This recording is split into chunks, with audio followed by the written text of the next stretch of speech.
పెట్టుము. దేవుని ఉత్తరం ఖాయం. ప్రియమైన సోదరసోదరీమణులారా, దేవుని సన్నిధిలో చేరిన మీ అందరికీ శుభం. ఈరోజు మనం ధ్యానించబోయే అంశం మొర్రపెట్టుము, నేను నీకు ఉత్తరమిచ్చెదను. ఇది కేవలం పాత నిబంధనలోని వాగ్దానం కాదు, ఇది తరతరాలుగా దేవుడు తన బిడ్డలకు ఇస్తున్న శాశ్వతమైన ఆహ్వానం. కీర్తనలు చెబుతున్నాయి కదా, ఆపత్కాలమున నీవు నన్నుగూర్చి మొర్రపెట్టుము, నేను నిన్ను విడిపించెదను, నీవు నన్ను మహిమపరచెదవు.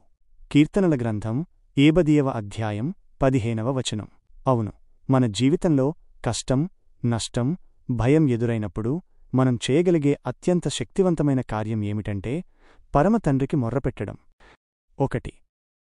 దుఃఖంలో విడిపింపు మొర్ర యొక్క శక్తి. బైబిలు చరిత్రంతా ఈ మొర్రపెట్టే అనుభవాలతో నిండి ఉంది. మన జీవితంలో ప్రస్తుతం ఎదుర్కొంటున్న పరిస్థితులలాంటివే అప్పటివారికి కూడా ఎదురయ్యాయి. నిరాశ నుండి విడుదల. ఐగుప్తులో బానిసత్వంలో ఉన్న ఇశ్రాయేలీయులు ఎంతో బాధపడ్డారు. వారు మొర్రపెట్టగా ఆ మొర్రను దేవుడు ఆలకించాడు. వారి పాప దాస్యాన్ని, శ్రమను చూశాడు. అప్పుడు దేవుడు దిగివచ్చి తన అద్భుతమైన హస్తంతో వారిని విడుదల చేశాడు. ఇది నేటి మన ఆత్మీయ దాస్యం నుండి, అలసట నుండి విడుదల పొందడానికి సూచనగా ఉంది. అసాధ్యం సుసాధ్యం.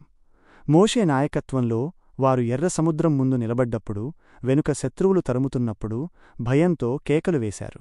మోషే దేవునికి మొర్రపెట్టగా యెహోవా ఆ ఎర్ర సముద్రాన్ని పాయలుగా చేసి వారికి విడిపింపు మార్గాన్ని సృష్టించాడు. మీ ముందు అడ్డంకిలా నిలిచిన ఎర్ర సముద్రం ఏదైనప్పటికీ మీరు మొర్రపెడితే దేవుడు దాన్ని చీల్చగలడు. చేదు మధురంగా. అరణ్యంలో దాహంతో ఉన్నవారు మారా అనే చేదునీళ్ల దగ్గర మొర్రపెట్టగా దేవుడు ఆ చేదును తీపిగా మార్చాడు. నేడు మీ జీవితంలో చేదుగా మారిన బంధాలు, వ్యాధులు, నిరాశలు ఉన్నాయా? మీరు మొర్రపెడితే దేవుడు వాటిని మధురమైన సాక్ష్యాలుగా మార్చగలడు. 2. విశ్వాసంలో విజయం మొర్ర ద్వారా బలం. మొర్ర అనేది మన బలహీనతకు గుర్తుకాదు, అది దేవునిపై మనకున్న సంపూర్ణ నమ్మకానికి సాక్ష్యం. మరణాన్ని జయించడం. యూదా రాజైన హిజ్కియాకు మరణకరమైన రోగం వచ్చినప్పుడు అతను గోడవైపు తిరిగి కన్నీళ్లతో మొర్రపెట్టాడు.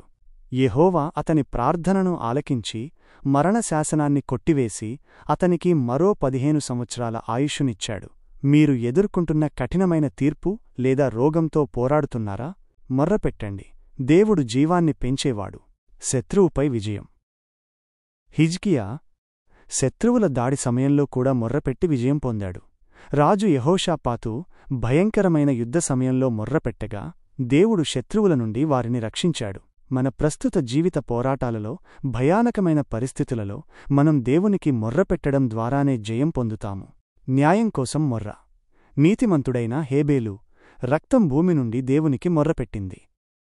మన తరపున న్యాయం జరగాలని, అన్యాయానికి వ్యతిరేకంగా మన ఆత్మ మొర్రపెట్టినప్పుడు దేవుడు దిగివచ్చి తీర్పు తీరుస్తాడు. 3. నేటి మన పిలుపు తుఫాను శాంతిస్తుంది. ప్రియమైనవార్లారా, దావీదు కూడా అనేక విషాద పరిస్థితులలో విరివిగా మొర్రపెట్టి విజయం సాధించాడు. సంసోను తన బలహీనతలో మొర్రపెట్టగా దేవుడతనికి బలమిచ్చాడు. యోబు తన భయంకరమైన శ్రమలలో మొర్రపెట్టి ప్రత్యుత్తరములు పొందాడు. ఈ బైబిలు రిఫరెన్సులు కేవలం కథలు కాదు, అవి మనకు ఇస్తున్న హామీలు. మీరు యేసు ప్రభువును పిలిచిన ఎడల మీ జీవితములో చెలరేగిన భయంకర తుఫానులన్నీయూ అణచబడి నీలో సంపూర్ణ సమాధానము చేతూరును. తుఫాను అంటే అది మీ ఆర్థిక ఇబ్బంది కావచ్చు, కుటుంబంలో అశాంతి కావచ్చు, ఆరోగ్యం క్షీణించడం కావచ్చు. ఏదైనా సరే, ఆ భయంకరమైన తుఫానులు క్రీస్తును పిలవగానే శాంతిస్తాయి. కాబట్టి చివరిగా నేను మిమ్మల్ని అడుగుతున్నాను, మీరు మొర్రపెట్టి దేవుని నుండి ప్రత్యుత్తరములు పొందుచున్నారా? ఆయన కృపాసనం మనకోసం సిద్ధంగా ఉంది. మీ ఆక్రందనలను, మీ బాధలను, మీ కన్నీళ్లను తీసుకుని ఆ కృపాసనం మీదికి తుఫానువలే ప్రార్థనను పంపుము. మొర్రపెట్టండి, ఆయన ఆలకిస్తాడు, ఆయన విడిపిస్తాడు, ఆయన మిమ్మల్ని మహిమపరుస్తాడు. ఆమెన్.